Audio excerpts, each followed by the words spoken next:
L'Alliance nationale pour la cause palestinienne au Sénégal a dénoncé récemment l'injustice et l'oppression auxquelles le peuple palestinien est exposé depuis plusieurs décennies. C'était lors d'un point de presse à Dakar. Après le déclenchement de déluge de l'Aqsa, deux camps se sont émus des images de prise d'otages et de civils tués. Il s'agit là pourtant d'une réalité à laquelle sont quotidiennement confrontés les Palestiniens depuis 75 ans.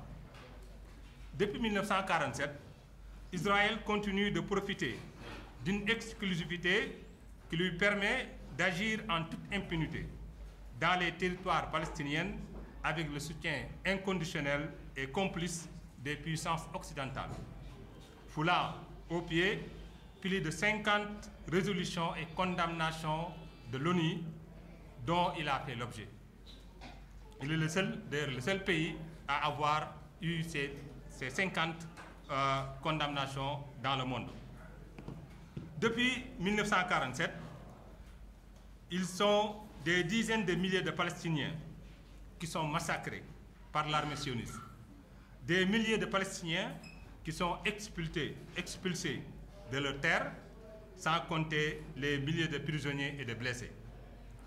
Gaza, qui est assiégée depuis 2007, paie le plus lourd tribut dans cette occupation, avec 6 guerres en 17 ans, 400 morts en 2006, 1300 morts en 2008-2009, 160 morts en 2012, 2100 morts en 2014, plus de 300 morts en 2021 et plusieurs dizaines au printemps de 2023.